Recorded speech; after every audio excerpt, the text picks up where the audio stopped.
Listener discretion advised. Now, here's Loveline with Dr. Drew and Adam Carolla. Yeah. All right, here's the phone number, 1-800-LOVE-191, fax number 310-854-4455. I'm Adam Carolla. He is Dr. Drew. He's a board-certified physician, addiction medicine specialist. Tonight's special guest, Thomas Calabro. You know him as Dr. Mancini from Melrose Place, that long-running hit Fox series that everybody watches.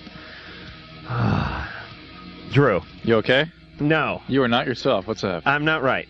I got to tell you what. Hold on. Engineer Mike, turn that crappy background music. It sounds like we're doing some kind of crappy top 40 countdown with that crap playing in the background. All right, listen. I go to Knott's Berry Farm today. Which is an amusement park here locally. Yeah, it's like Six Flags over wherever you are. Yeah. A great place. No problem with Knott's Berry Farm. The kids love that place. The kids love that. I scored Drew some tickets. You're an awesome all right. I'm back on his good side. You bet. You tell your lovely wife, Susan, where those tickets came from, by the way. All right, so I go there. I'm doing a radio commercial. Yeah. And they have a DAT player, a digital audio, whatever the DAT stands for. You have to go all the way the hell down there to do a radio commercial? Well, because we're doing like man on the scene, so I'm doing a voiceover thing.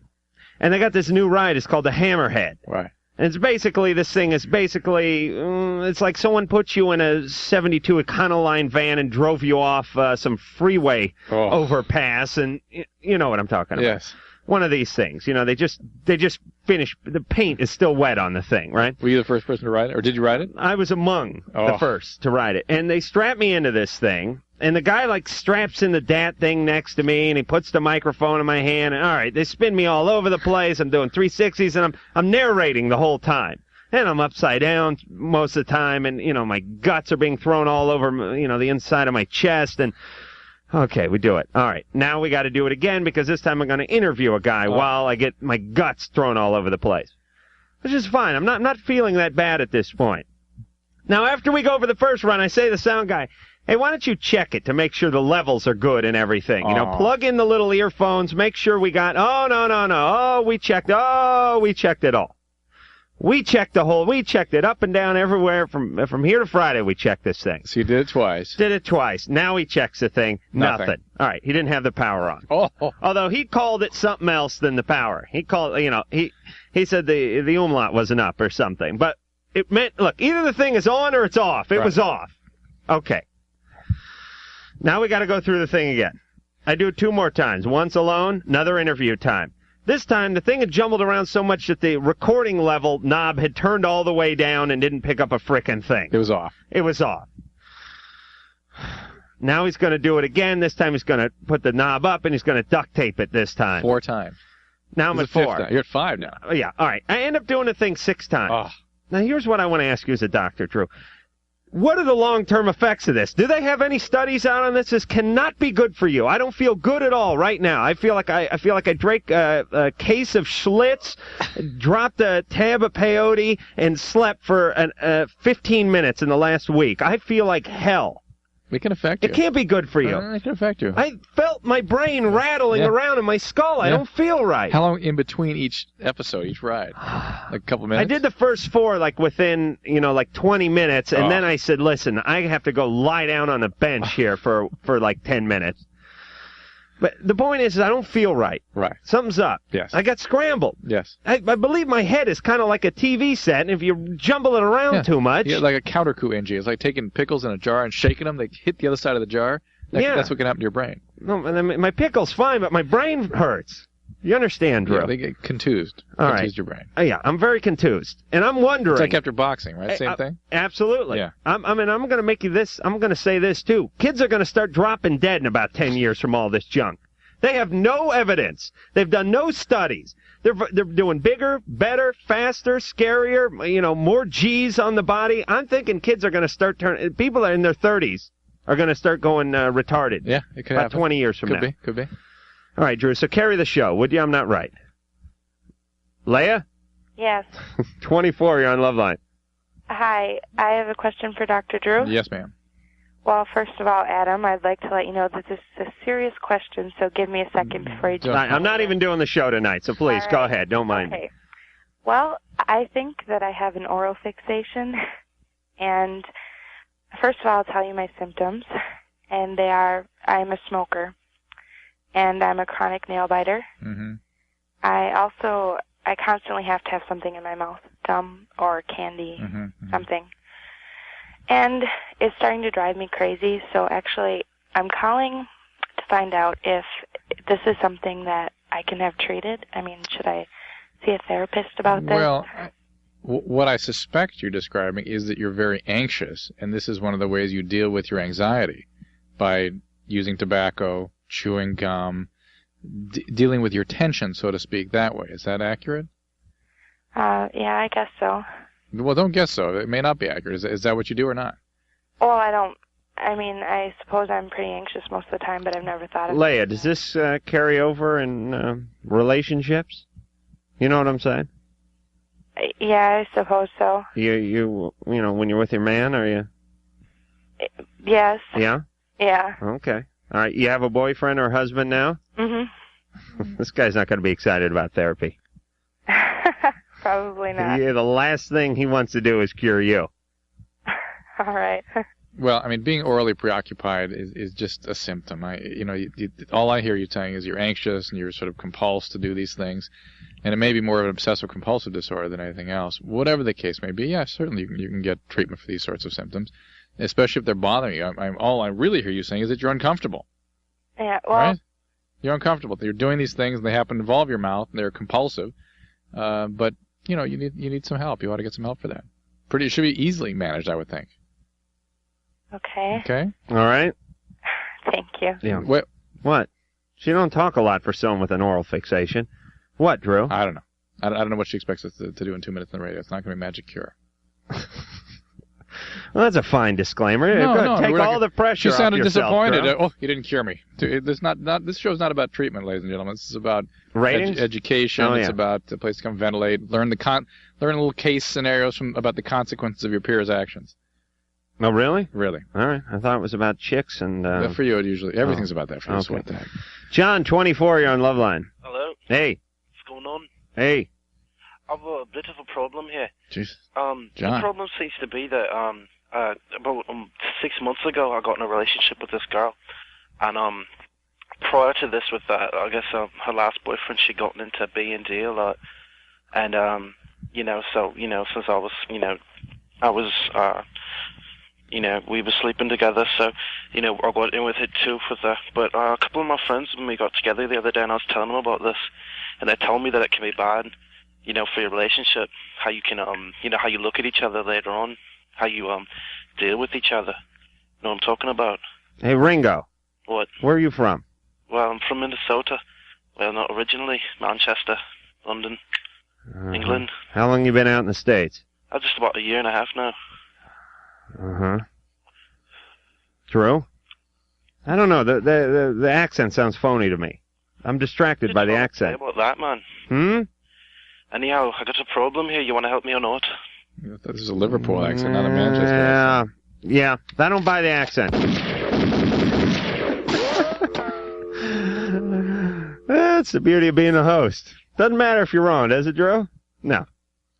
Jess, 19, you're on Loveline. How's it going? Good. All right, I got a mess here. Good. We're going to clean it up. All right. Hold on, let me put my waders on. Okay. All right? You ready? Yeah. All right, I was going out with a girl for about 11 months, and we broke up. I went to school, but that wasn't the only reason. And now, 9 months later, here I am, and I'm still not over her, but I would like to be friends with her. And I've asked a couple other girls out and stuff, but it just hasn't really helped. So I was wondering... He's starting to talk a little bit like John, isn't he? Yeah. It's kind of weird. But what do you think? What do you think, Adam? Well, he wants to be friends with her. Do you think but that's he's not over where do you think her. that's right? Where do you think that's motivated from? The desire to be friends? Hold on. Let me check my pants. Oh, hey, there's a clue. No, I mean she laid it down for me that there's no chance ever. Well, why would you want to torture yourself like that? Well, because we have a lot of mutual friends, and she's really a nice person, and like when we were going out, we had a lot of good stuff together. We had a lot of fun and whatnot. I'm just assuming. How long have you been apart from her? 9 months. 9 months. I'm sorry. I thought it's something like 2 or 3 months. No. It's possible to be friends after 9 months, but I would think that I just get the sense that you're hoping that there'd be a rekindling of the relationship there, and that ends up just torture for you. No, I mean, I see how that is, but is there any way to, like, get over? Not if you continue to have them in your face. You know, if you have them in your life, part of your life, and you have a relationship with her, and you're still in love with that person, you're not going to get over the person. Well, I mean, I was gone for 9 months. She's going to go away. Yeah, but whatever reason, you're not over it yet. You got to give yourself a chance to grieve the loss of that relationship and accept the loss. Then you can have a friendship again. Are we talking 5 years, 10 years? The average is 6 months. 6 months? The average. He's had, he hasn't started his grieving period. I'll tell you what'll expedite the whole thing, Jess. Yeah? You ever go to her house? Why, not recently, no. All right, you ever at a place where she's at? Yeah. Where there's a bathroom? Yeah. Okay. When she goes in there and makes her business, it's got to be number 2, though. Okay. You understand? Yeah. You come rushing in there as soon as as soon as she slides out. Just come flying in there. And then just go. You understand, Jess? I understand, man. You'll be over. Thanks. It'll work. Yeah. Okay. No, Drew, that's sound advice. Yeah, thanks, Jess. Believe me, I'll tell you what it does. I'll tell you why. Let me explain. I know that sounded like some sort of... Triggers your olfactory cortex, reaches some subliminal layer of your brain. I think I had both those places in my brain destroyed on the hammerhead today. But, yes, if I had those... Yeah, what happens is you look at these people not like a mortal, not like a human, but as a deity, almost. And when you go in there and get a big whiff of that BLT that she was eating a couple hours earlier, you realize... she's just a person, like anybody else, and it helps you get over the pain. Do you understand, Drew? Whatever you say. I'm thinking about making a little gas in front of Ann to get her over me. David, 19, you're on Loveline. By the way, that should do it. Actually, it's Davin, but thanks anyway. Oh, okay, sorry. No problem. Well, I got this problem. I work with this girl who's a little younger than me. Not like, 10 years or anything. It's like she's 16 and I'm 19. Mm-hmm. And the people at my work are, kind of gossipy and everything like that. And I don't know if I should ask her out or not. Where do you work? I just work at a grocery store. Mm-hmm. You bagging? Yeah. Not a bad union, huh? No, it's a great union, actually. I go to these grocery stores out here in the, where do we live? Los Angeles area here. They have Vons and Lucky's and stuff like that. That's where I work. I work at Lucky's. Okay, there's this new worst market in the world, by the way. Believe me, you want to get you ever try to get produce at Lucky's? You will receive a transcript of this in the morning. Be careful. All right, but please just let me say this: very cheapest produce in town. But you cannot buy bananas that you can eat in your lifetime at that Lucky's. You have to will a frickin' avocado to your grandkids so that they can enjoy the guacamole one day, because you cannot go in there and get a piece of anything you can eat that day unless it comes from Nabisco. Anyway. Am I right, Davin? Actually, the produce at our store is really good. I live in Sacramento. All right. So, greenest produce in town. Okay, now listen, Davin. Yeah. You don't have to wear one of those. Oh, well, you're only 19, but they force their employees. Now, this is not just Lucky's. This is all the markets now. They force their baggers to wear these humiliating name tags, and under it says, employed since 1967. You wear that. And I think to myself, what more humiliating thing could you ask somebody to do? Why not just wear a wind-up beanie? This guy's been bagging for 35 years, and you're making him wear a badge to attest to that. Is that kind of humiliating? I've only been bagging for 7 months, so. All right. Compared to some people that have been there for 5 years. All right. What section is she in? She's the same. Oh, she's... Yeah, in fact, I trained her. Oh. Uh-huh. And, every girl that comes in the store that's, attractive, it seems like I'm always bagging their groceries. Mm-hmm. It seems like everyone around me can just sees that I'm flirting with them. Uh-huh. But I don't recognize that because that's just the way I am. I flirt with everybody, every attractive girl. Sure. I mean, right. They're just saying, oh, this is quite obvious that you're going to end up asking her out. And there's this one guy who's 17. He's dating a 14-year-old. Everyone just dogs on him. All right. That's a little more of an age difference. And yeah. I mean, although there are laws against you having physical contact with I'm not that. I don't. Yeah, you just want to date her, and that's fine. Yeah. That's fine. But then my ex-girlfriend keeps calling me and stuff like that. And in fact, on Valentine's Day, she called me and she had a boyfriend. And she's all crying. I'm afraid you're going to throw up here on the mic. I'm going to vomit. I can't have it. Davin needs a clean up in his pants, is basically what he's saying. All right, so what are you saying for Davin? Go out, go ahead. She's 16. Don't come on, don't grab her, do anything weird to her, but you can date her. Plus, everybody at work's already assuming he is seeing her. Oh, yeah. All right, so let's not disappoint him. Jake, 22, you're on Loveline. Hey, how's it going, guys? Hey. Dr. Drew. Jake. Hey, I was hearing your roller coaster theory going on earlier. Now, I was in a motorcycle accident about 2 weeks ago. Wow. And got 3 brain contusions. Wow. And I'm still not fully... I still don't know if my brain's fully recovered from the incident. I was wondering if, you, Dr. Drew, could tell me how long the symptoms from brain contusions would usually last. Did you get a contusion or a concussion? Actually both. I was knocked unconscious for about 4 hours. That's just a concussion. A contusion actually means a bruise in the brain tissue. Well, bleeding in the brain tissue. They did 3 CAT scans in all and found 3 brain contusions. They found the contusions. Well, I want to congratulate Jake for being, even with the brain contusions and the concussion and the motorcycle accident, more lucid than the average Loveline caller, by the way. Hey, let me tell you, I'm the only person I know that can be knocked unconscious and still talk smack to cops. Oh, no. Quite a mark of distinction. Well, had to tell me about it. It depends how severe the contusion is. I mean, some contusions are profound. I mean, you can die, really, and your brain can swell. You can end up on a breathing machine. It can be a big mess. These sort of surface-level contusions, which is what Adam suffered today, and probably that you suffered as well, are really more like bad concussions. And boy, that too is real variable. Even a concussion, you can have symptoms from for years. I also had emotional scarring. You can have problems with mood, irritability, mood changes, memory problems, sleep disturbances. Is that what Jake's having? Jake, you having those sorts of things? Jake? Let me talk to the guy. I've had quite a bit of memory loss lately, and the really bad thing is I can't remember anything from right before the impact until I woke up in the hospital 4 hours later. Well, that's probably going to remain that way forever. And I'm sorry, I mean that period of memory loss. Adam, I'm sorry. Is it okay if I speak honestly with our Well, listener? who cares about that part?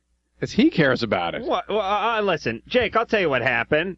A tenth of a second later, you smacked into a light pole. Then you laid there, flailed around like an idiot. Some motorist pulled over, put a jacket on your head, called the cops, ambulance threw you in the meat wagon. They drag you over to the hospital, and then from then on, you remember it. You didn't miss anything. All you missed was the pain and the gore. Yeah, but I wish there was a way I could miss the $15,000 in medical bills for being in the hospital for 4 hours. But yeah, I still have a little lapse of memory from. Again, you're probably going to have symptoms of some sort for many weeks and perhaps several months. Okay. Okay. All right, Jake. All right. You're very lucky. Count your blessings. Jake, let me give you a tip. Don't think of anything too profound for the next 6 months. Don't come up with the cure to cancer. Don't cure AIDS. Don't write any poetry.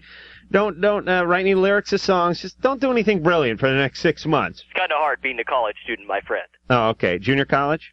But actually, I'm transferring. Okay. No. You're in junior college. Once you're in, you're in. It's like a deal with the devil. You don't visit hell. You're either in or you're out. Am I right, Drew? You can transfer out, can't you? You transfer out of hell? Absolutely not. There's no 4-year hell. So let me explain what goes on, Drew. Where?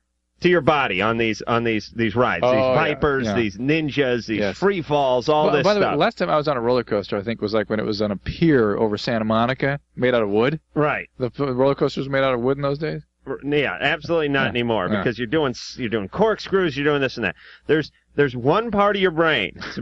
It's about as big as a flea's ass. It realizes you paid $30 to get into the amusement park. Every other part of your body, every organ, every cell, every fiber in your body thinks you're dying. Do you understand? Right. And that's what causes the trauma. Right. Your body goes into shock. Your body says, oh my God, I'm in a plane that's crashing. Or, oh my God, the car's gone off the pier into the water. Right. That's what your body thinks. Your body thinks you went over a cliff. You went over 6 times today. You're fine. Yes, I was traumatized. We'll be back. Hi, this is Mickey. Alright, I'm Chris. We're in Lush. And you're listening to Loveline with Adam Carolla and Dr. Drew. And here is the phone number for that show, 1-800-LOVE-191. Fax number 310-854-4455. Thomas Calabro has just joined us in the studio. You know him as Dr. Mancini from Melrose Place. Hi, Thomas. How you doing, bud? Good. Feeling better or what? No, I'm scrambled, man. Yeah. I'm not gonna remember this. A round one. The ones that go round and round make me nuts. So yeah, I can imagine how you feel. It makes you sick, doesn't it? It makes you totally sick, man. Well, what is that, Drew? Though, where you can handle that at 10? I mean, you'll run to the back of the line again and hop right on that thing. You'll do it 15 times in a row when you're 12, and you'll be laughing all the way, eating a chili size while you're doing it and laughing. Now I'm 32, and I soiled myself on the thing. I almost threw up. I'm ready to kill myself now. What happens? Your neurologic reserve, the sort of the network has been laid down. It's more fixed, and it's more easily by the environment. What was that? I don't know. Somebody censored you. Anyway, who knows? All right. So Thomas from Melrose Place, you guys going on what, your 5th season? Yeah, we're starting our 5th season up in about a month and a half or so. Yeah, I know. Did you ever expect it? No. You just thought it was going to be one of these. One out of every 30 television shows keeps going after 1 year, so I mean, we were pretty lucky. And you've been one of the guys who was sort of, they didn't kill you. Well, they tried a few times. Right, but you've always remained. I've remained. You started off, I mean, when the show started, you were the a-hole of the Melrose family. No, I wasn't the a-hole right away. I was a nice guy. Oh, okay, yeah, you're nice for a little while. That's why they wanted to kill me. Right, you're getting, but in the first season or so, yes, you were the doctor. You haven't watched the show, have you? Yeah, no, absolutely. You haven't watched the show, no, I'm embarrassed to say that I've watched the show. I'm humiliated to say that I have watched the show quite a bit since it began. Mm-hmm. And you, as I recall, were kind of the a-hole, and then lately you've been nicer. No, I'm nice, and then I'm an a-hole, and I'm nice, I'm an a-hole. But I started very nice for a very long time, so much so, I think they wanted to get rid of my butt. And then that didn't work out.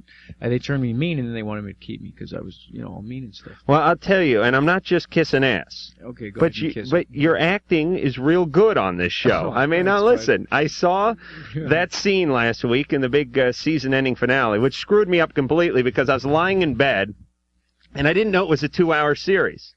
I mean, a 2-hour season finale. And you had plans at 9 o'clock. I leave at 9 to come do the show. Oh, I see. So I'm lying there, and I'm thinking, okay, when the commercial hits, I'll get up, and I'll go get dressed. I was like in my underwear, and I'll go do the show. And I was sitting there, and, I'm going, boy, this is good. There's no commercials or whatever. And it was like 9:15, and finally I look at the clock and go, this is going too long, because I thought it was a regular 1 hour thing. All right, but that scene you had in the asylum there, where you grabbed hold of what's her name? Oh yeah, Kimberly Shaw. And you wanted to bring out the old Kimberly. It was an exorcism of sorts, wasn't it? Yeah, that should go on your reel. Is that on your reel? Thank you. No, but I'm glad. Thanks. It was a little distracting. It was almost a little too much acting. Oh yeah. For the Fox channel. That can be distracting on the Fox channel. It was like, hey, wait a minute, this guy's acting. And it wasn't even like the schmaltzy. Okay, we're doing nighttime drama acting. Absolutely. It was like real acting. Well, thank you for recognizing. It was like you were skilled or something. Almost like I been doing it for 17 years. It was like you knew something. I don't know. Almost. All right, maybe it was just luck. Maybe it was. But there's a way for people in L.A. to find out whether it was luck or not. That's right. All right, this is a great segue, so go ahead and plug. Okay, here we go. Being that I've been doing it for 17 years, and I started 8 years doing theater in New York, I've decided to go on back. I've been wanting to, but, the opportunities haven't been right there. But now there is a show that goes up this Friday, the 31st, at the Hudson Theater on Hudson Street in Hollywood and Santa Monica Boulevard. And it's called Gravity Shoes, and Richard Kind is in it. Do you watch Mad About You? Oh, absolutely no. Very funny man. Yes. Okay, so you missed one of the funniest men in America. Yeah, but I see one of the best damn nighttime actors in America every time I watch that Melrose Place. God bless you. That Grant show, he is good. And we've got a fine cast of actors, Eamon Roach and Dan Garrity. And it's directed by Ron Link, like one of the great directors of our time. Have you seen any of his work? Oh, sure, Ron Link. There you go. He did that one about the retarded chick who played the cello. There you go. But that's been done a lot of times, so it could be confusing. I want to ask everybody, because you're from New York. You did a lot of theater in New York, and you know that's a sort of theater town. Yes. And L.A., not the greatest theater town. I mean, I did theater for a while. Believe it or not. Well, I don't want to call it theater, but I did improvisational theater. I can see that. Right, for many years at the Acme Theater and the Groundlings before then. And, I mean, we did shows where just my grandparents And my grandpa didn't like it either. You don't have to do them anymore. There's an equity law now. If there's more people in the audience than in the cast, less people in the audience than in the cast, you don't have to do the show. I was trying to tell the director you that. Sent your grandmother home, and you didn't know that. But the deal is L.A. isn't the greatest about getting out and supporting things. Live theater all the time. And yeah, it's better. It's better. It's much better. It's getting better? From when I first came here 10 years ago to now, big difference. Okay. Now we have grandparents and like your aunt will show up. So I want to urge all the people who can make it, who live in the area, to get out there starting this Friday. We open Friday, we run through Sundays, and it's Thursdays through Sundays. And see Gravity for shows. 7 weeks. And we're giving funny stuff, but I have to say this because I know some of your listeners are a little on the younger side. There is some cursing, but very little nudity. Actually, there's no nudity. But there is cursing. Okay, well, they'll go just for cursing. And we're going to give away some passes a little bit later on tonight, and we're going to give away some Lugs boots, too. So we got a big night of giveaways, but we'll get to that a little bit later on. Let's get to the phones right now. Randy, 15, you're on Loveline. Hey, guys. Adam, I love you, man. You're the greatest. Thanks, man. Hey, I got, like, this problem. I have 2 half-sisters, and they're really punks. And what? I just don't know what to do. They're what? They're big punks. Oh, they're punks. Oh, okay. Yeah, man. They just cause problems all the time. Who are they? Your dad's daughters or your mom's? Yeah, my dad's daughters. Uh-huh. They're just, oh, man. Well, you're 15. How old are they? They're 19 and 21. And what, are they still living at home? No, they come down and visit us. Please, spare me, Randy. They're not even living at home. No, but they come over all the time and just call my mom a bitch and everything else. They just try to cause problems, and they're not happy unless everybody's in total chaos. All right, so they're miserable people, right, Randy? Yeah. All right, that's their punishment. They're miserable. People who go around trying to make other people miserable are miserable themselves first. Yeah, but they always have my parents fighting them, and they blame it on me. Well, wait a minute. Your parents blame it on you? Yeah. They just pull it down on me. I mean, it trickles down to you. Yeah. They don't actually blame things. They're in a bad mood, and so whatever you do, you end up getting a lot of grief for. Well, yeah. Drew, you cut right through it, don't you? All right. You're right in wanting in perceiving the chaos they bring into the household and wanting to avoid that. Your parents are the ones that have to be the judge of what they need to do. They are the parents. You got to let them do their job. You may want to point out to them how it's affecting you, and they need to be parents. They need to set limits on these young ladies. Okay? Yeah, I tried to tell them that. Yeah, well, but that's what they're the one that suffer the consequences of not doing that, and the kids do too. But it sounds like they're already, pretty far gone. Not much they can do to contain their behavior. Just create consequences for their actions and don't tolerate all that chaos. Thomas, you come from a big family? Big family. So is my wife. Oh, really? She's 7, Catholic? we're 5. Both Catholic? No, I don't think so. Not really. I mean, like, we were Catholic, but my father used to give us the body of Christ, so I don't know if that really translates into Catholicism. And my wife is just a believer in God kind of deal. Right. She probably doesn't really believe in God, but she just wants to play it safe in case anything, God forbid, something should happen. No, she wouldn't be wrong. She believes in God, and I think she was raised Catholic, and now we kind of go non-denominational, don't take a chance way. Right. Do you guys have any kids, though? Yeah, we got the Cooch at home, Connor Shea, hello, and Lizzie, hi. Wow, you got 2 already. Well, Lizzie's my wife. Connor Shea. Then we got another one inside. That's Augustus Night coming at the end of August. Really? Yeah, boy. Augustus? All right, Augustus. that's good. Good that it's a boy. Yeah. A girl get made fun of named Augustus. Oh, the guy's going to take some crap, too. Yeah. I mean, you teach him how to kickbox when he's 4. Everything will be fine. Jamie, 17, you're on the Loveline. Jamie? Coming back. All right. Drew, you got another one? Yeah, let's go. Sam, 16, you're on Loveline with Thomas Calabro. All right. Hey, thanks. Okay, here's my problem. I'm trying to cope with this secret obsession I have with Adam. No, I'm just kidding. Let's see here. I got this like web of deceit going on, all right? I smoke pot on occasion, but I'm very responsible about it, all right? It's like maybe, once a month kind of thing. I mean, like hardly ever. And here's what happened. Are you there? We're here. Yeah. Okay, sorry, you guys are quiet. Okay, my best friend, this guy named Chris, he's really like anti-drugs. He can't really draw the line between stuff like heroin and pot. You know, it's like all the same thing to him. Right. And okay, he found out about it. This guy named Brian and I. All right, too many names. You were brain injured tonight. You can't tolerate much. I was rattled. You know when you shake a paint can? Yeah. That's what it sounded like when I was going around on the thing. It was my little pea brain rattling around in my mammoth Neanderthal skull. It's a beautiful vision, baby. It really is. But I'm not bad looking for radio. When you say? No, for radio, you're perfect.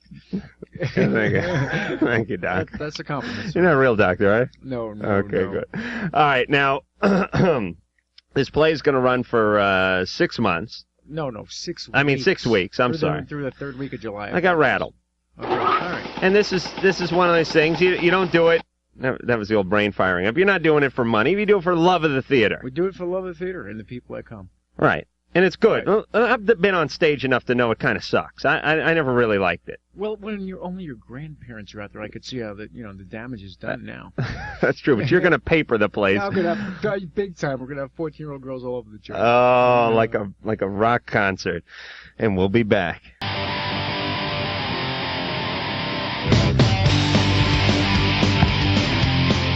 We're back. 1-800-LOVE-191 is the phone number. Fax number 310-854-4455. We're here with Thomas Calabro from Melrose Place. Dr. Mancini, you know the name. You know the show. Very, very important show. Loveline in Melrose Place. What a match, huh? What a marriage. That's appropriate. A marriage, divorce, and a remarriage. Speaking of that, yes. Why don't you, wait and see how the night goes. I mean, it could be a total disaster, but if you have a nice time tonight, yeah, and I'm sure that'll. You want me to drag someone else down here? Yeah. I mean, bring someone else down here, or you mean invite someone? Well, coax. Entice. Okay. Entice.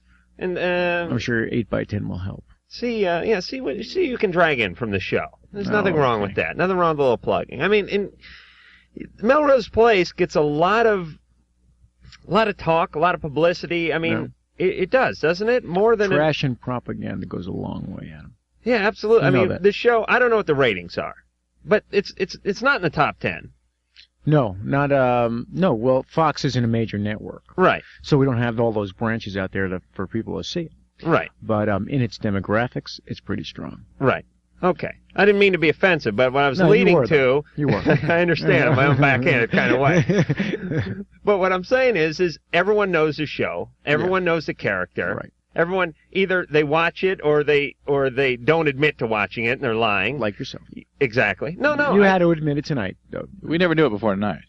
No, we never did. Right, I never mentioned it till now. I don't brag about certain things. He denied it until now. I watched 6 or 7 tapes last night before I showed up. Right? No, absolutely. Okay. I watched the show. In your underwear, as we understand. Okay. We don't want to know anymore. That's it.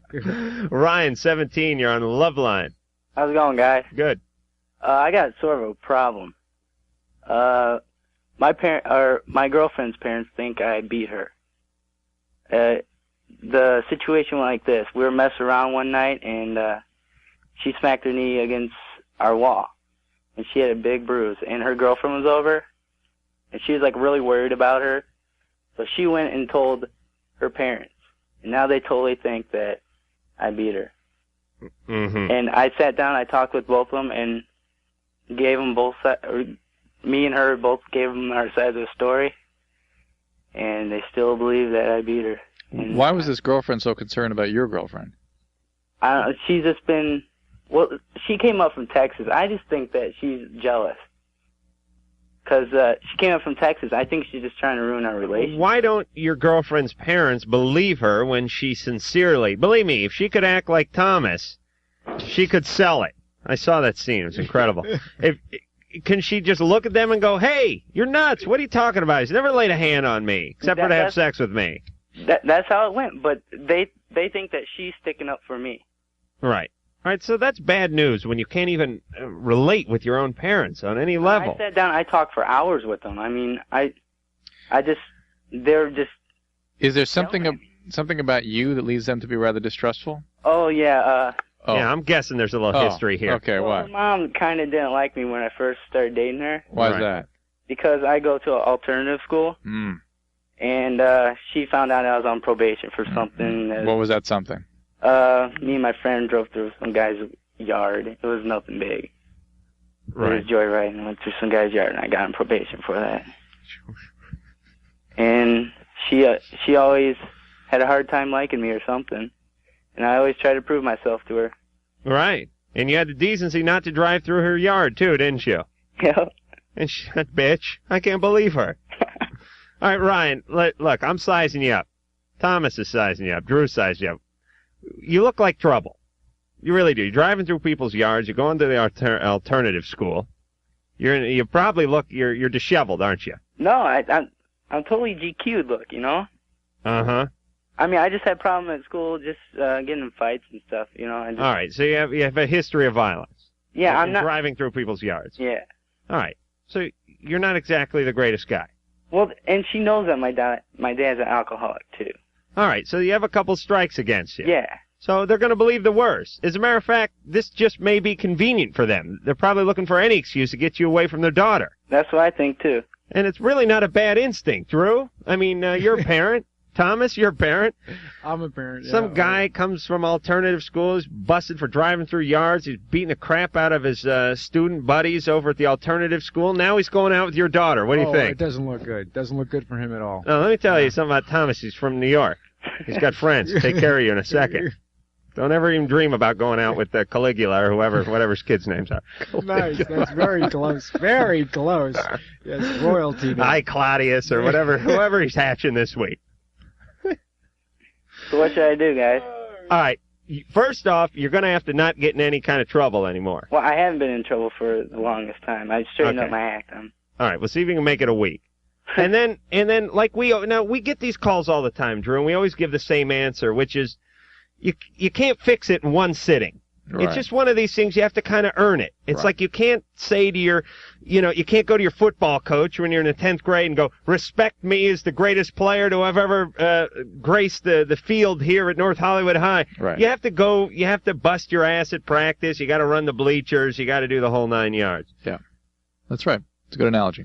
It is? Yeah. Oh, okay. Thomas, you like it? That was very nice. Very nice. Hey. Run the bleachers. You're gonna direct an episode of Melrose Place soon, right? I did last year, man. Oh, you did? Yeah. Yeah, I'm telling you, big fan of the show. The one you did was better than the other ones. Yeah, right. I can tell you that right now. Thank you so much for watching. You have any casting pull over there? What do you mean? Yeah, I got a little casting pull when I direct. Because I'm an Italian guy, you're Italian guy. Yeah, that's right. And I'll probably pass myself off as like your gay brother or something. Oh, there's something you don't understand. All the people that we cast on our show are good looking. Oh. Ouch, babe. At least I got some height. All right, back to the phones. George, 20, you're on Loveline. Hi, guys. Hey. Hi, well, first of all, I just very worry about me and my girlfriend's relationship. See, we're sexually active, and she can't reach an orgasm.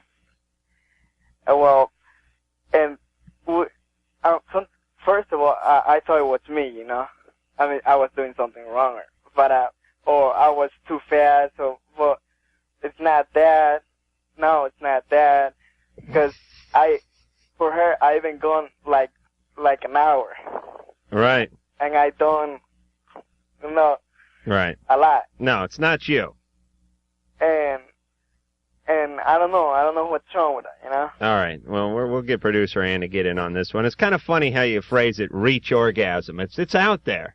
It's like it's like you're a trapeze act and you come somersaulting off of some other guy and there it is swinging. Oh! Missed it. I don't think she's that close, George.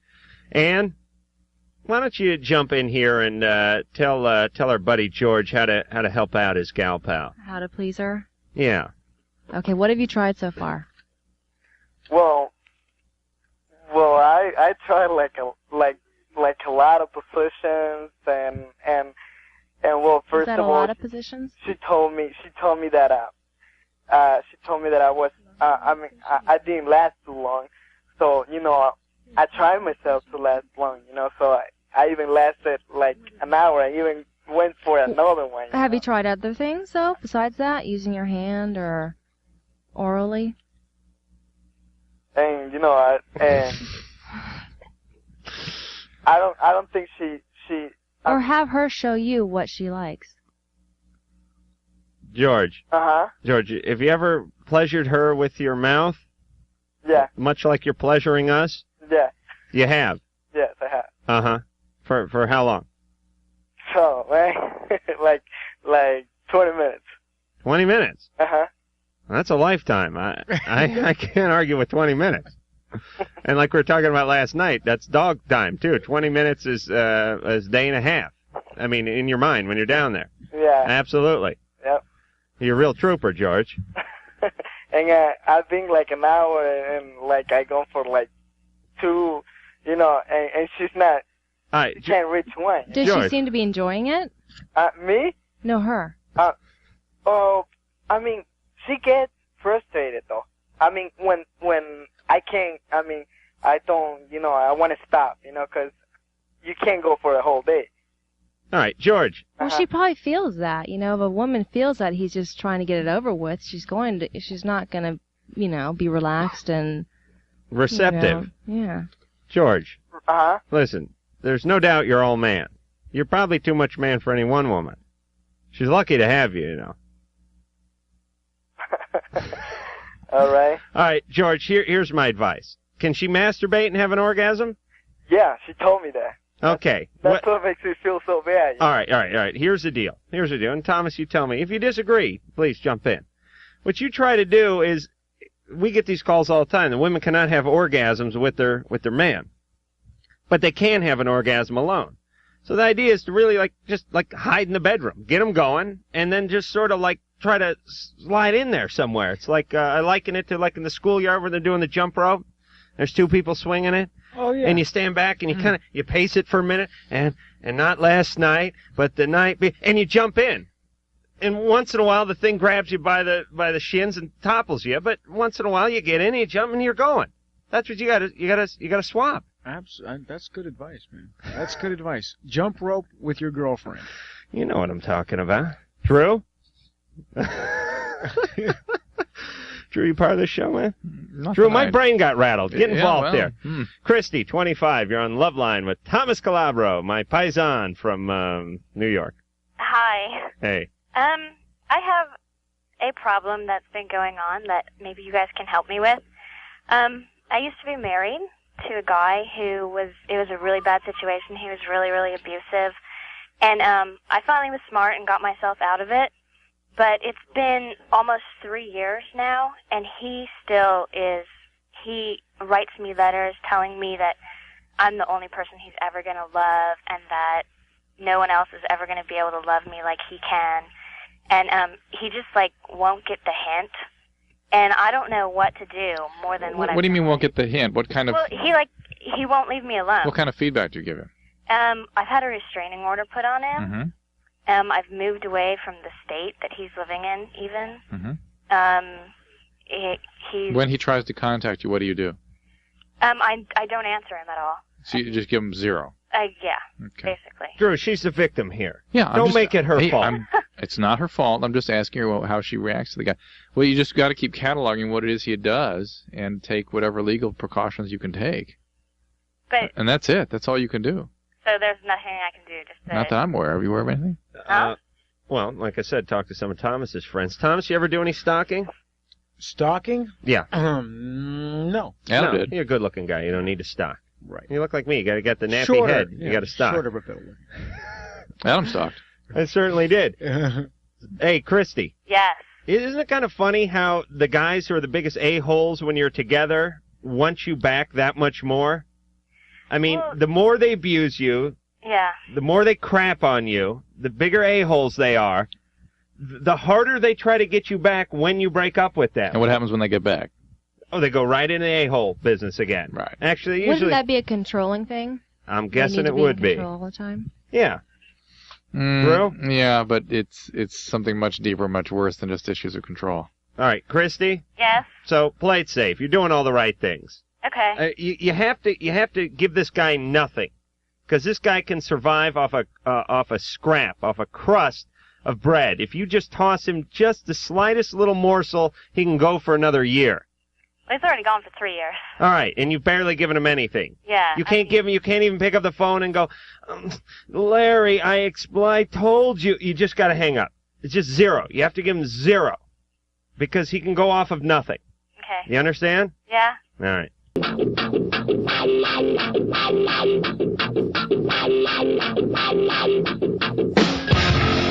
All right, phone number 1-800-LOVE-191, fax number 310-854-4455, here with Thomas Calabro from Melrose Place. You know him as Dr. Mancini. He's got a little show starting up this Friday at the Hudson Theater in lovely Hollywood, California. The date of that would be May 31st. The name of the show is Gravity Shoes. We're going to give away passes to those shows a little bit later on. Also, a couple pair of Lugs boots from New York, the New York Lug Boot Company. And I think I get one boot, too, or something like that. Thomas. Sir.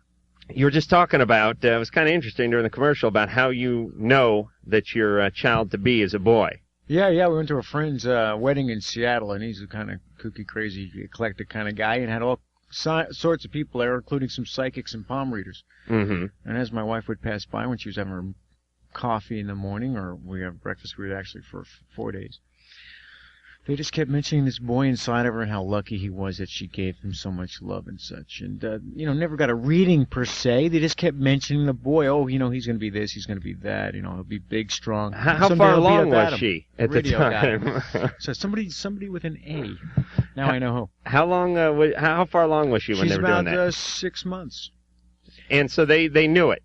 They knew it. They just thought, and I went, we went to bed that second night. I went, honey, I think we're going to have a boy because they keep talking about that boy. And sure enough, when we came back, we had the doctors check it out, and it's a boy, Augustus Knight. And we'll be back in 10 seconds. Back with Thomas Calabro from Melrose Place. Dr. Mancini, phone number here, 1-800-LOVE-191, fax number 310-854-4455. Thomas is dying to get out of the studio, but I told him he has to stay until the next commercial break. But we will plug his Gravity Shoes, which opens May 31st. You're at the, so kind. Wonderful and spacious 99-seat theater, Hudson Theater. After you see it, you'll be glad you did. Oh, I'm not going to that damn down? show. What? Are you kidding? Give me a break. Too much cursing in that show for you, right? That's art, baby. No, I'll be sitting home watching Baywatch. Brad, you're I don't know how old you are, but here you are on Loveline. Good evening. Good evening. Have a question for I suppose both of the doctors there. Mm-hmm.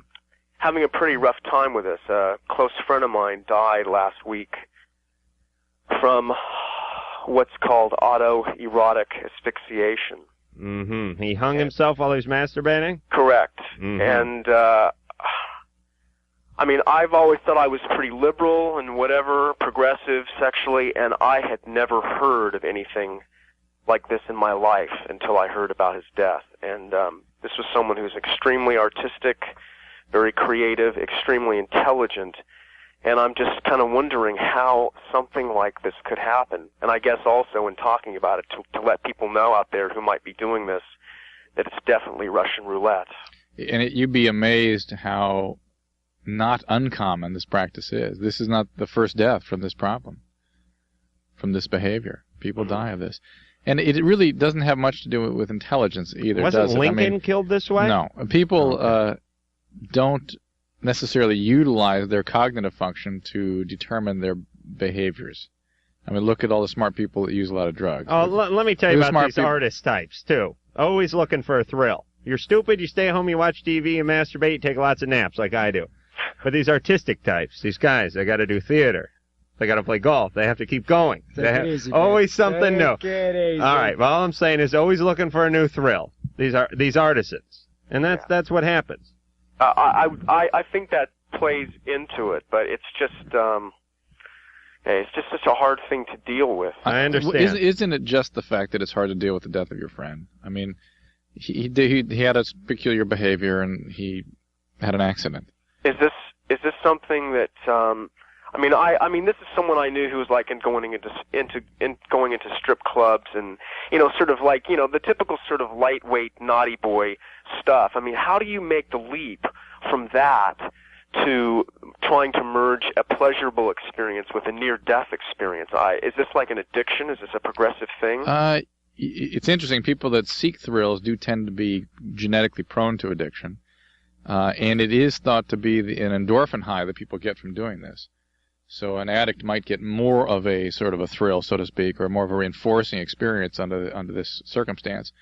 But, to explain why people do it, I don't know. But this has been going on for a long time. No, for a long time. This is not the first death from it. It's not a safe behavior. Thomas. Yo. How about a very special Melrose place where the gay guy's found like dangling with his pants down around his ankles? Oh, I don't think so. Like, you don't have to show his penis, but you do it. You do it in the usual Tasteful Fox way, where they show like the shadow of his schlong on the wall in the back.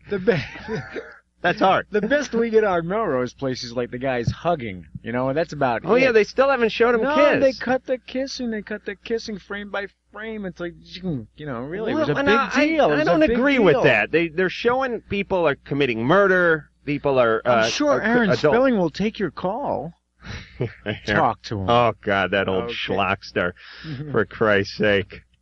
Michelle, 18, you're on Loveline. Yes, I had a question for Dr. Drew. Yeah, Michelle. I've heard you mention before that the drug ecstasy has been one of the few drugs actually proven to cause brain damage. Right. I was wondering what exactly sort of damage does it cause? It causes disruption of the normal architecture and anatomy of important regions of the brain, primarily regions that are responsible for maintaining your mood. I had that happen to me today on the Hammerhead, by the way. Indeed, you might have. But it's a dangerous drug, and it potentially causes addiction. It's an amphetamine that's been altered in such a way as to give it hallucinogenic properties.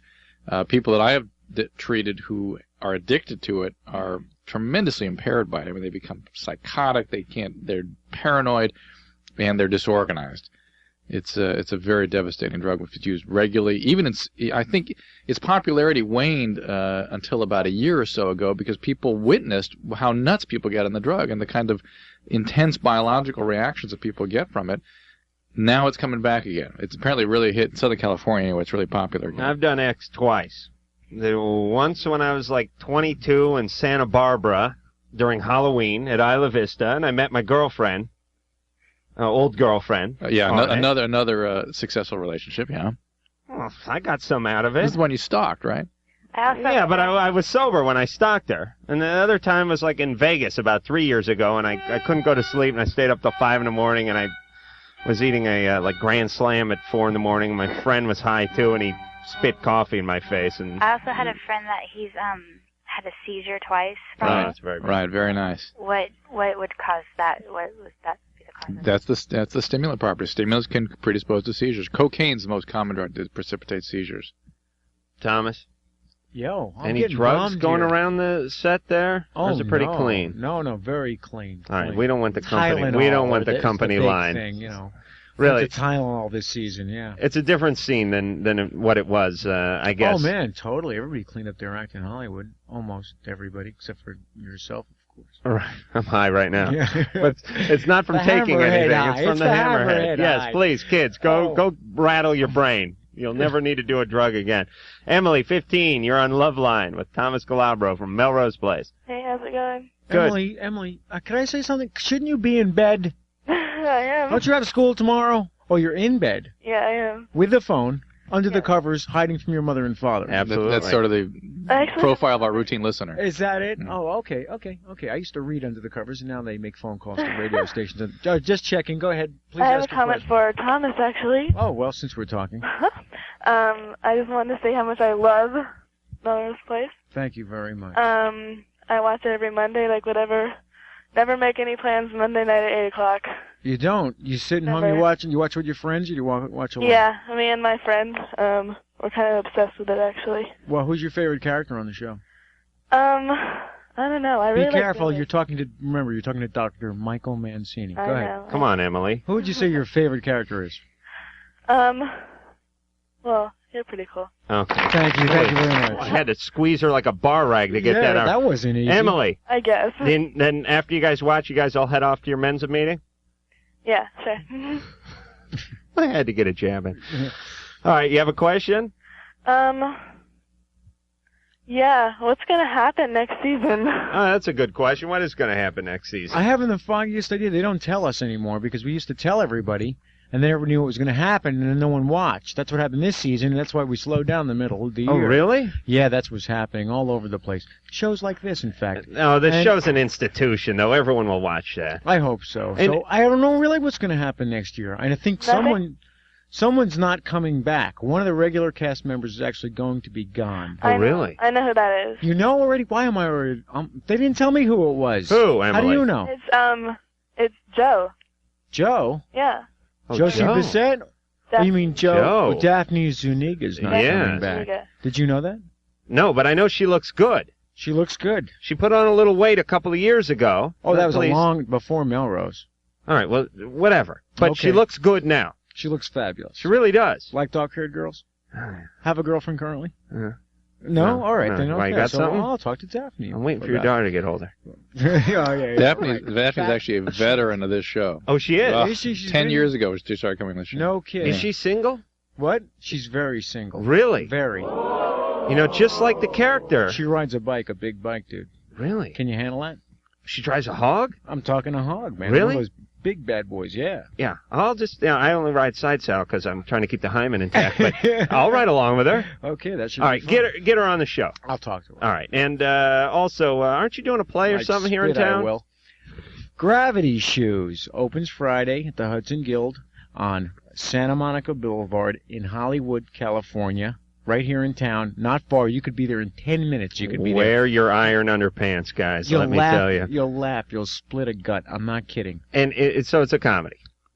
Yeah. How should we we catch on quick. give away tickets? Yeah, we're gonna give away tickets. Give away tickets. Give away Come on. shoes? Give away tickets quick. You got 5 minutes, baby. No, we'll give those things away long after you're gone.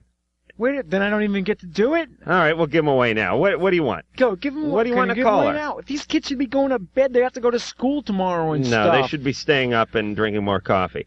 Oh, You give us. Jesus. We need callers from the L.A. area who have a I don't know, Melrose trivia, or is that too stupid? I'll see if I can think of something. Okay. God, All right. put me on the We'll spot. see how it that goes. was something I could have prepared had you told me. I know. Well, you really should have thought of that. He played golf all day. God knows. God forbid you give an ounce of thought to Loveline. Marianne, 17. You're on Loveline. Hey, guys. Hey, where are you from? I'm from Colorado, Fort Collins. All right. Okay, this is my problem. There's this guy that I've known for 5 years, and we used to be really, really good friends. And then at one point, we became a lot more than really good friends, and I ended up getting really hurt. But I got over it, and I've always had feelings for him, but I just kind of put him away, and we ended up becoming really good friends again. And then just recently, he tells me that he has feelings for me too, and that he thinks that there's something between us. And I don't know what to do because I want to believe him. Right. But he jerked you over once already. Right. What was the circumstance first time around? He just, I don't know.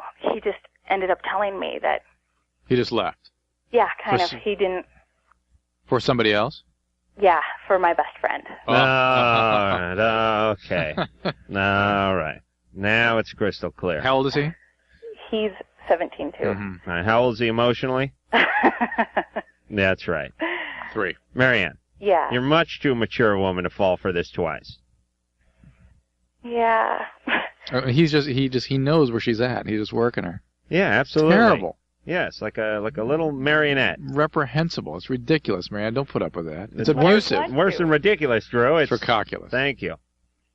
See, we work well together. Yeah, definitely. There's a Please, couldn't you get me on the show for That just was 5 beautiful. minutes? Not a chance. And I'd just be like on a gurney being pushed through the hospital or something. Now, there's something Got a nice toe. Save so much on makeup. I'll play Feet up? I'll Just- play a corpse. How about that? There you have it. A corpse that's sexually abused by the gay guy. There you have it. Marianne? Yeah. Don't fall for it twice. Don't do it. Believe me. Dump him. All right, forget Thomas? him. I'm with that, man. You're too good for him. Oh. Absolutely. All right? Okay. All right. There's plenty more fish out in the sea. People, or young people, they end up going out with the same people, getting screwed over by the same people, because the people go to their school, they live down the street, or they work at the same place. But you get older, you get a car, you don't have to do that. You can drive hundreds of miles and get screwed over by people. You don't need the indignity of being screwed over by your neighbor anymore. All right, we're going to see if we can find ourselves a L.A. call here to give away some of those tickets. Katrina, 25, you're on Loveline. Hi, yeah. This question is for Dr. Drew. Where are you calling from? From El Cajon, San Diego area. You got a car? Yeah. You like theater? I love theater. You do? Yeah, definitely. You're about 2 hours away. Yeah, I drive up all the time. Yeah. I'm from the LA area. You have any business here this weekend? Actually, the weekend of the 7th, I'm coming up. Is that an option? Is that an option? I don't know. Who's got the passes? Would you like to come up and see the show? You get free tickets to see the show? Does she Sure. have to answer a question or something? I don't know. At this point, who cares? Okay. Anne's got a puss on, though. Anne? No puss on? No. Oh, okay. Oh, that's your natural puss. Oh, I'm sorry. That's my face. That's Sorry a about grouper that. look. I'm sorry. All right. Hey, Katrina. Oh, Katrina. Yeah. So you do like theater? Yes. And you want to see how short Thomas is in person? I'd love to. All right, then you should come to this play. Okay. I smell a hit. You understand? All right. All right, so ask your question. Okay. My question is for Dr. Drew, mainly, I suppose. My boyfriend and I have been together for a few years now.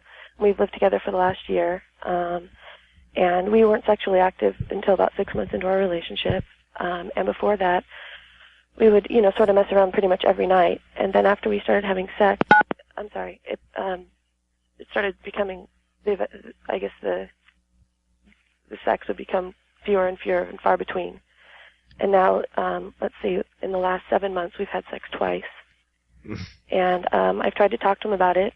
I talk to him about it less and less every month, I would say, just because when I bring it up to him, he gets really angry and he's very frustrated about it, and he tells me he doesn't know why. And I think he really tries to think of a reason to tell me. He's told me a bunch of different things, but telling me never seems to help no matter what I do. He told me back in January that if I stopped bugging him about it and stopped pressuring him about it, it would just get better. That's 4 months ago. Yeah, and 5 months ago, yeah. And I haven't talked to him about it once since then. And we've had sex once since then because I went out of town for a long time, and when I came back, we did. All right, Katrina. Yeah. Please, let me talk to this guy. But Thomas will talk some sense to him. He's a doctor, for Christ's sake. This is the other thing, is that I haven't really told anyone about this because I told him that I needed to talk to somebody about it because he couldn't tell me anything, and I needed to talk to somebody, and he told me if I talked to anybody about it, it was over because he's I don't know, so. What's over? Your relationship of no love? But we're completely in love. I mean, no. He tells me he loves me all the time. No. He calls me, we talk to each other every day from our jobs.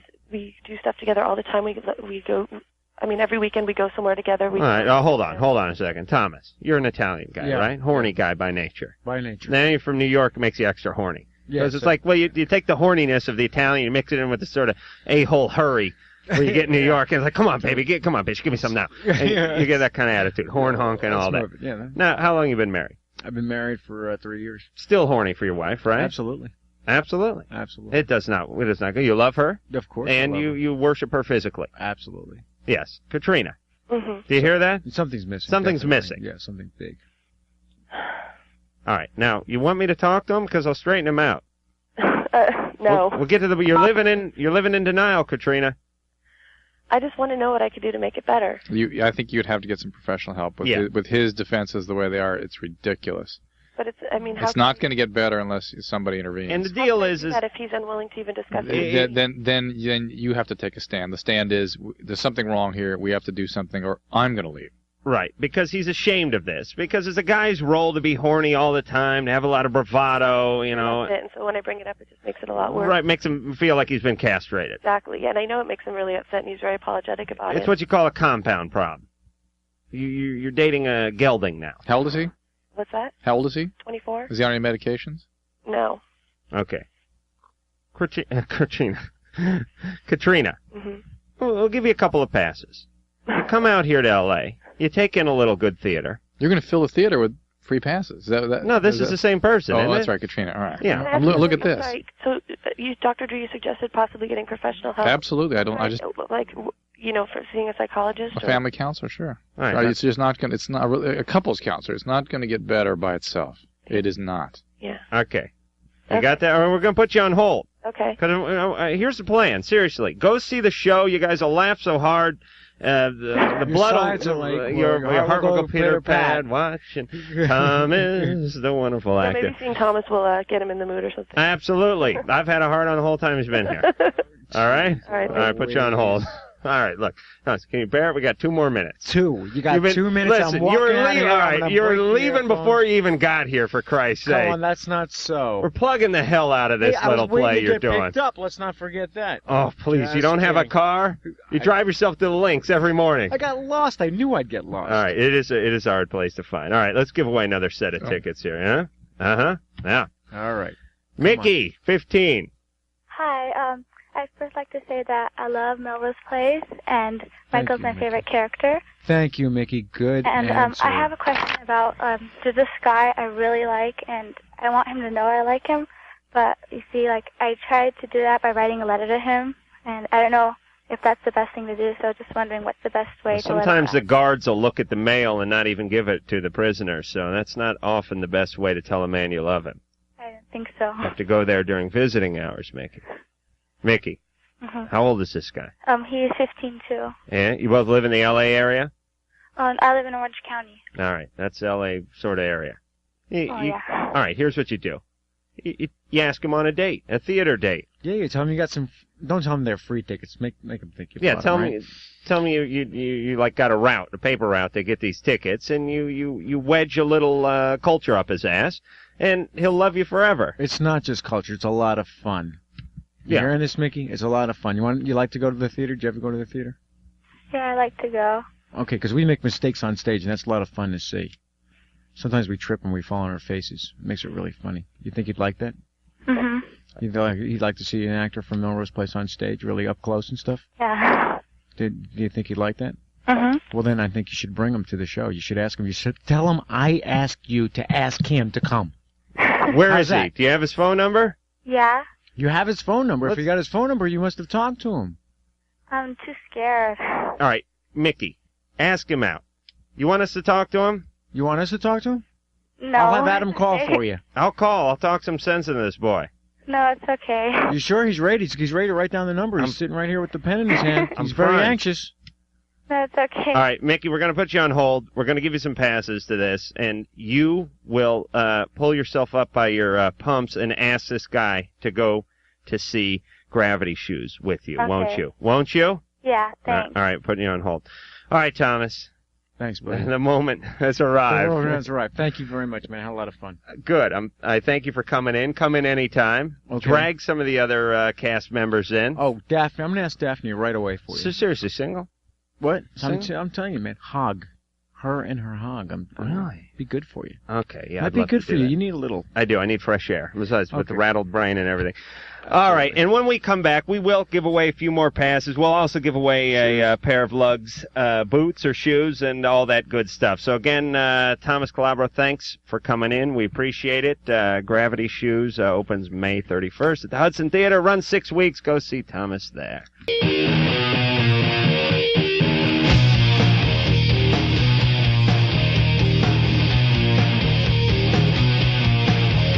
All right, let me give the phone number out. 1-800-LOVE-191. Fax number 310-854-4455. Thomas Calabro's on his way home, or maybe perhaps back to the golf course. We can't be sure, but he was nice enough to come in here and plug his show for an hour and a half, so we thank him for that. So, Drew, you ready to get back to the phone? I am ready. Have any business? Oh, man.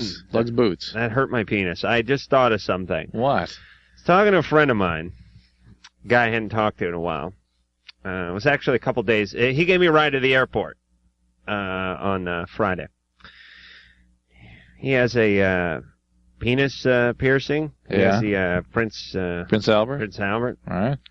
His girlfriend has the hood. Yeah. Piercing. She has like the barbell, and he has the hoop. Got caught. Got caught. Oh. Ripped the hood. No. Yes. Oh. No more hood. It's what would you call it? There's no hood anymore. It's No not bonnet, even, as not even they'd a say. beanie. No bonnet, as they'd say in Britain. No bonnet. Right. Yeah. Wow. Did everyone's crotch hurt? I don't even have a hood.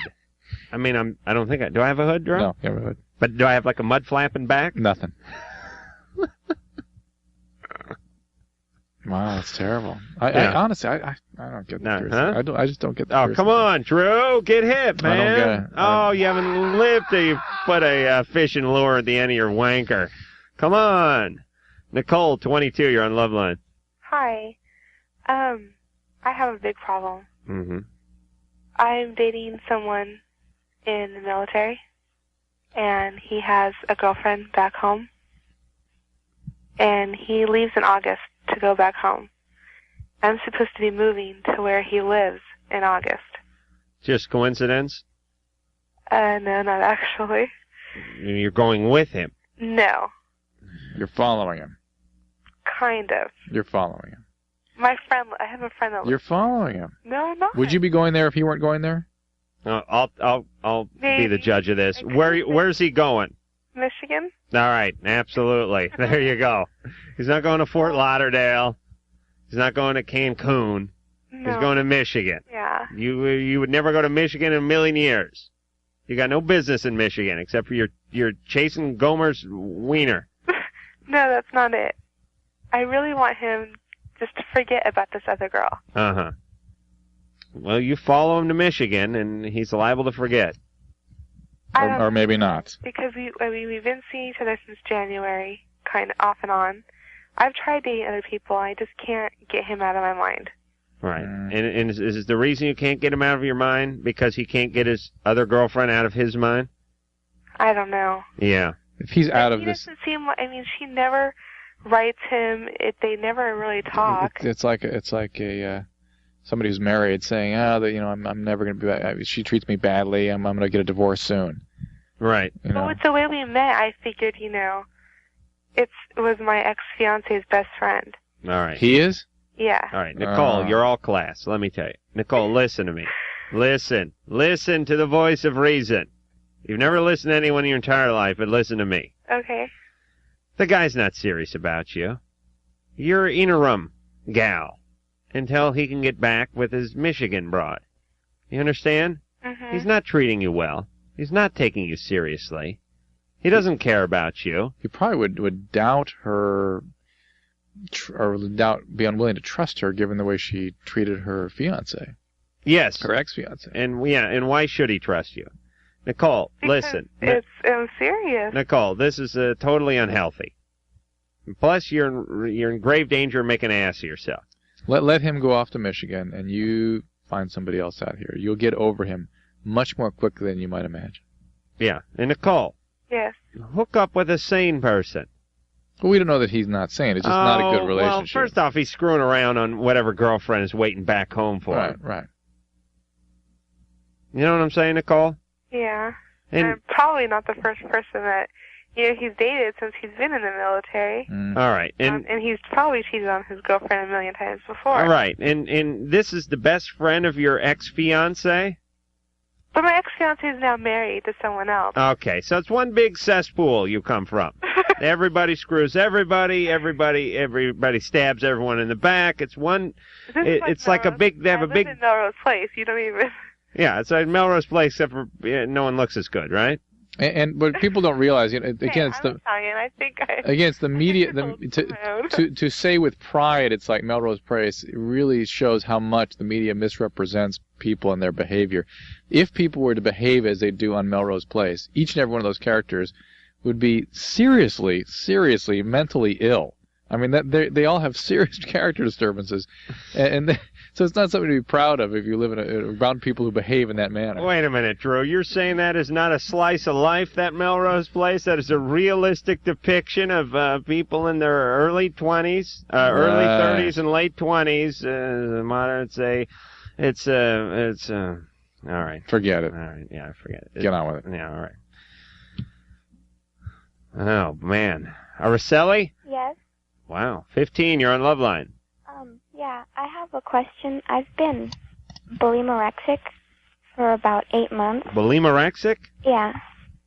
Is that something? All right. Yeah, and I was wondering the effects that it would have on my body, because I don't know what's caused. I've started throwing up blood. All right. Well, when did that happen? About 2 weeks ago. You've been doing it every time you vomit? No. All right, well, hold on. Let's talk about bulimorexia for a second. Well, Drew, people don't know what you're talking about. I just got to get at this problem first. Have you seen a doctor since you started vomiting blood? No. You must see somebody immediately, okay? Mhm. You can bleed to death, and you can bleed to death rapidly from bleeding in the stomach and esophagus. Okay, that's not something you can put your finger on and apply pressure to and cause the bleeding to stop. If it becomes brisk, you won't know it. What? It can rip, right? You can get tears in your esophagus, and that's probably what's causing the bleeding, but there are other things that can do it. All right, now explain your condition. I'll only eat a little bit, Mm-hmm. just a tiny bit, but what I eat, I throw it up. And occasionally you'll binge? No. You don't do any binging? What's the bulim part? Vomiting. Yeah. Bulimia, anorexia. Yeah. And do you use laxatives or diuretics, anything like that? No, I've taken diet pills. It's usually diet pills, water pills, Yeah. laxatives, vomiting. Laxatives. Are there any fat bulimics? Yeah, there Yeah, are. Some yeah, of there them are kind Yeah, of there are. overweight, the ones that Yeah. binge. Yeah, they can have binging, and binging like you've never binged. So that- even with your pie filling, you've never binged Oh, like this. it was my birthday. I ate a whole pie yesterday. So they do like binge, purge instead of binge, purge. Right. Yeah, that's why they're They overweight. string together too many binges. Right. Wow. Now, why are you doing this? 'Cause I was in an abusive relationship where I got beat up a few times pretty bad. How old were you when this happened? 13? This a boyfriend of yours? No, not anymore. Yeah, this was a boyfriend? Yeah. What happened before that? That caused you to get into an abusive relationship? I was going out with him and he just, No, before that. Before that. before that, nothing. Mm-hmm. Something happened to cause you to put yourself in that position. Where's Dad? He's gone. Surprise. Where'd he go? Mexico, I think. Yeah. All right. Eluding the law? Probably, yeah. Okay. Yeah, so Dad did something to Araceli. Okay, so what are the effects? Well, 20% of severe bulimics die. Really? And if you survive the illness, there are a multiplicity of things I have seen and that are well documented. Heart conditions of various types, rhythm disturbances of the heart. Obviously, as you were already getting disorders of the esophagus and stomach, teeth rot, electrolyte imbalances, kidney problems, thinning of the bones. You probably already stopped having your periods, right? Yeah. Because of that, you'll become associated with that. You can become estrogen deficient, and that tends to lead to the softening of the bones. You get skin disturbances. It is a total multi-system disorder that is basically a slow decay of your system. A lot of fluid, electrolyte, and metabolic imbalances that are tremendously stressful to your system. All right, but there's a con to every pro, Drew. Yeah. All right, don't do this anymore. Drew, tell her stop. You need to get treatment. This is a chronic illness that will be with you for a long time, but you need to be treated by people who deal regularly with eating disorders. You need a multidisciplinary approach. You'll need groups. I'm sure you already go to OA or something like that, right? No. You don't. How did you get exposed to other bulimics? I didn't know that it actually had a name or anything. I just started doing it, and then later on, I was like reading stuff, and I found out that there was actually a disease. Get some treatment. It is progressive. Please get treatment. I mean, everybody has a little bit of an eating disorder, don't they? No, not everybody. You do. Just because I ate a whole pie? Yeah. Yeah, but you get weird around food, too. Yeah. All right, and Ann gets weird around food. Yeah. In this country, it's very common for people to get weird around food. Mike, stand up. Let me see if you get weird around. Mike just flew me. All right, Mike gets weird around food. Everybody has a little issue with food. Yeah. That's not a disorder, though. Yeah, I know, but I'm just saying I can identify. I've had that. I mean, if I go to bed when there's a pie in the refrigerator, I will get up at some point in the evening and have some pie because it beckons me. It's like, na na na na na na, come here. It's Mr. Pie. I see him in my dreams.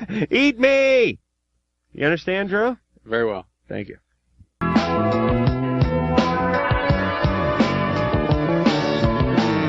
Well, tomorrow night our guest will be Imperial Drag. So we will talk to the group Imperial Drag tomorrow night. But until then, we're talking to you at 1-800-LOVE-191. Fax number 310-854-4455. We have a few pair of Lugs boots to give away. That would be Lugs boots by New York Lug Company. And we're going to be giving those away. And no contest, no trivia, none of that BS.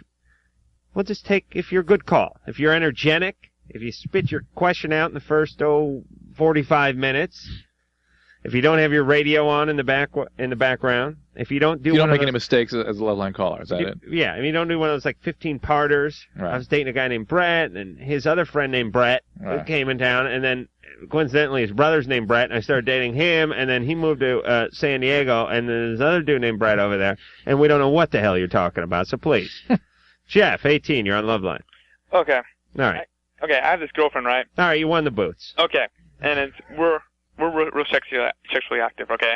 All right, you get another pair. Okay, and the worst part about it is that the sex is good with her, right? It's just that I'll get home, stay at home, watch TV a little bit, and then on masturbation, it just feels better. All right, I'm going to take away a pair of boots now. Yeah, okay. You're not smart enough to enjoy a pair of boots. You have sex. It's your beck and call, but instead you choose to pleasure yourself. Well, it's not so much that; it's just that it feels better than when I'm with her. I'll tell you, yeah, I do agree to a certain degree. I mean, sex is good, but it's not like the real thing, is it, Jeff? Yeah, it's just what I'm trying to say is that it's not bad. It's just that does that mean I'm like gay or something? No, that just means you love yourself. I love myself. Obviously. Well, what about my girlfriend? She I told her about it. She's like, I'm all mad. All right, Jeff. I don't need to preach to the converted here, but let me say something to all women. Listen up in there, Ann and Lisa and Sherry. Men masturbate. It's something that men do. It's something they started long before they were thinking about you, but they never met you. You know what I mean? Yeah. They got started when they were 13, and by the time they got to you, and a lot of, I'm talking guys in their 20s or even 30s or what have you, they have a good 10 years of masturbating under their belt. And sometimes it gets stuck in the belt. And I'm talking about twice a day, every day for 10 years. I mean, thousands. Okay, what's your point? Oh, I don't know what my point is. My point is they cannot drop this cold turkey just because they get in a relationship. Sure, at the beginning when the sex is great and you guys are doing it like monkeys, that's fine. But eventually, the man goes for what he knows. The penis beckons, the hand beckons, and they're back together again. They're both wonderful in different ways. That's right. So, ladies, please understand that your man can satisfy himself and have time to satisfy you, and you can satisfy him, and you can all live under the same roof. But, Jeff, yes. If you're going at it 3 times a day and you're only satisfying your woman once a month, then trouble's going to start. Well, it's just that, I feel like I have to satisfy her, because, I satisfy myself, but then I have to feel like I have to satisfy her. Yeah, not a bad impulse, so go ahead. Go ahead? Yes, satisfy her, Jeff. Okay, well, it doesn't mean I'm not a bad person for doing this, am I? No. Even if I feel bad because I have to satisfy her, it's more like a deed, like my job. Oh, just as long as she's satisfied, who cares? Then there's something wrong with the relationship, as we pointed out to an earlier caller tonight. Oh, it's always a little bit of a chore, though, Drew. Come on. Absolutely. Well, there's nothing wrong with that. You have a certain responsibility to your mate physically. It's nice when they enjoy themselves physically, but you don't... He's saying it's always a chore to him. Is it always a chore, Jeff? Well, it's just like... sometimes I wish I could just, leave myself to myself and leave her to herself, too. All right. Let me ask you important... You're 18. Shouldn't you just be digging on having sex? Oh, yeah, I dig it and all that stuff, Not with her. Makes me feel as good as I would with myself. Not with her. I think something's wrong with her and him. I've had other girls. It's just that, myself's better than other girls. Right. You're better. You know yourself. That's not a great sign. Yeah. I agree. But there's not enough time in the universe to fix this right now. Jeff? Yeah. But I'll tell you what. We'll put you on hold, and you can masturbate in your new Lugs boots. New Lugs boots? Yeah. Okay. No? Fantastic. Ann says no. That's a puss. Ann says, Ann, we got to give away a pair of boots. The show's almost over. No, but I don't like him. All right. All right, Jeff? Okay. Masturbating sandals next time then. Ann doesn't like the fact that it's he was honest enough to say it was a chore to satisfy his woman. Craig, 18, you're on Loveline. Yeah. I have kind of a problem. I was wondering if you could give me some advice. Great, you want some boots. Okay, I was dating a girl about 10 months ago. Yeah. We went out for about a month. Uh-huh. We started having sex about a week or two after we started dating. We broke up because I found out she was kind of messing around with another guy. Uh-huh. After we broke up, I heard through mutual friends that she was pregnant. By you?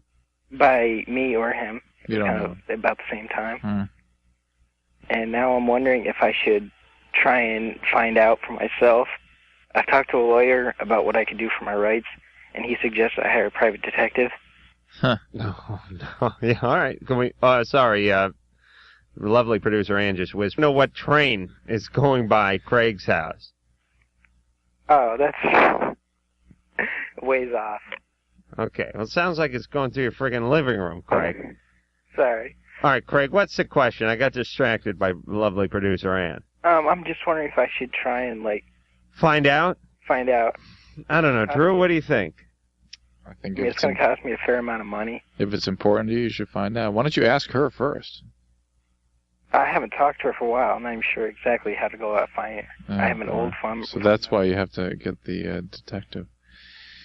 Wow. That is such a personal thing. I don't know how to advise you. If you've got to go for it, you got to go for it. You know, are you ready to raise a child?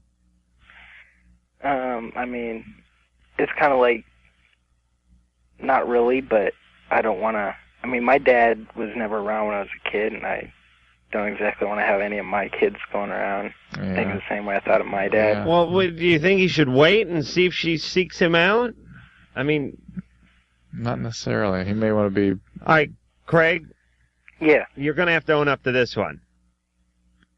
So you're going to have to go find out. Yeah. All right? Drew agrees. And listen, if you do raise a kid, don't do it with the train going through the living room. You're going to give him some kind of complex. All right? All right. All right. You want those lugs? Yeah, sure. And we're going to put you on hold. We're going to give you those lugs because I feel for you. Okay, But maybe you should get them in the kid size. All right, put on hold. Now we have Thomas Calabro's lovely wife, Liz, on line 7, who's called in the show.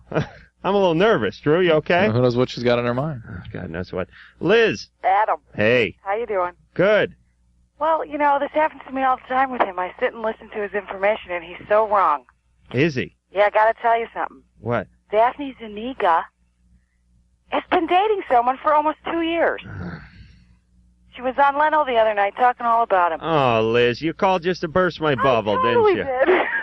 did. Oh, Liz. Liz. The other thing is she doesn't drive the hog anymore. That's old news. Oh, so Thomas just came on. He just spun yarn the whole time he was here. He did. Is he really doing that play, or is that just more lies? No, yeah, I've seen it 3 times. He's doing it. Is it good? It's very good. It's very funny. Of course, because you know he's listening. Is he home yet, or is he out on the golf course? Just walked in the door, and I got to ask you something else. Huh. The outgoing message when you call into your radio show, Yeah. is that for real? I don't know.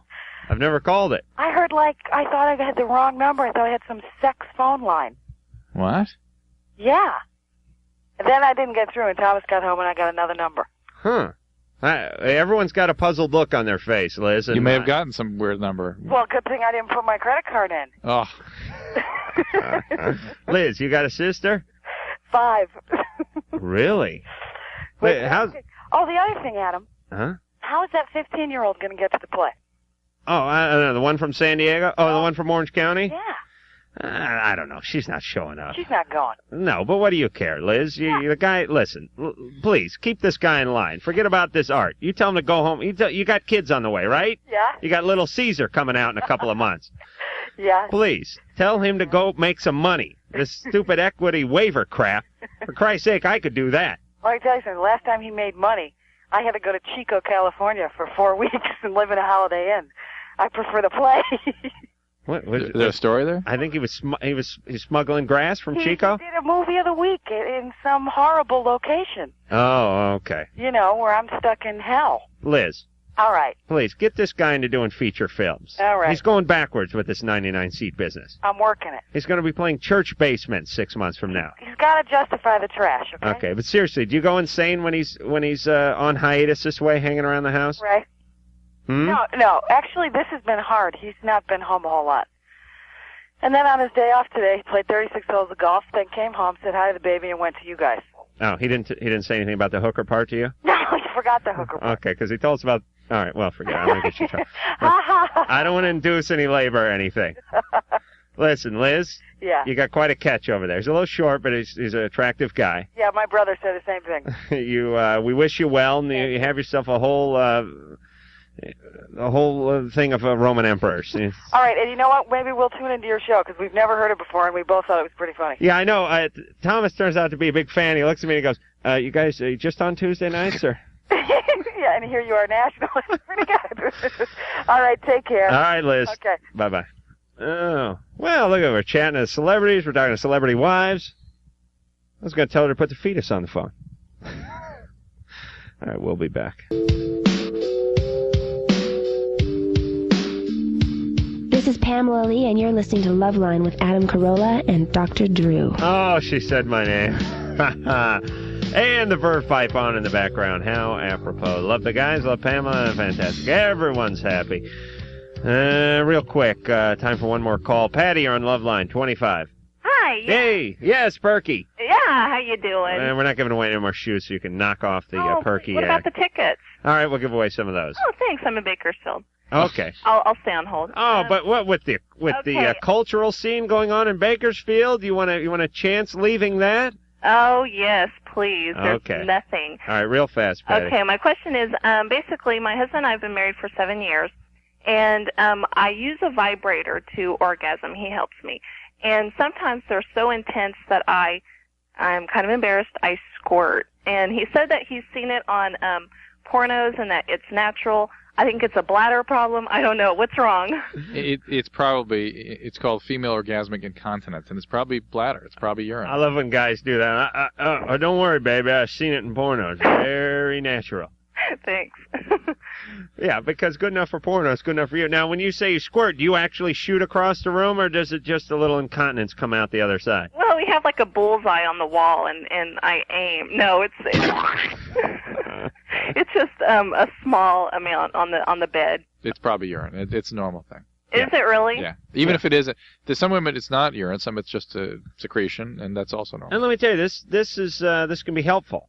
This has evolved over millions of years because women used to use it to mark their territory. Oh, yeah. You smell like a certain woman. They didn't have showers in every apartment back then. I see. Woman gave you a blast, you had the scent of that woman on you, and then other women knew to stay away because of the scent that you had of this woman, and thus, it was good. Okay. All right, well, everyone go out there and buy some Lugz boots and go see Gravity Shoes, which opens May 31st at the beautiful Hudson Theater. I want to thank Thomas Calabro and his wife, who was actually better than he was, for the 5 minutes we had on the phone calling in tonight. Thank you guys for coming on the show tonight. Tomorrow, what the hell? Imperial Drag will be in, and I have such a block with that group. And I want to thank the beautiful Lisa, the lovely Sherry, the angular one, producer Ann, for doing a great job on the Loveline show tonight, and the phones for the girls, and the One Nut Wonder, the man himself. No! That was Tom from Slayer, the man who's chewing on cud as we speak, the One Nut Wonder engineer, Mike. I want to thank Dr. Drew, and we'll see you tomorrow. You've been listening to Loveline. The opinions expressed on Loveline, especially by Adam Carolla, are not necessarily those of the staff, management, or sponsors, or even the character voices. Loveline, produced by Ann Wilkins for Westwood One Entertainment.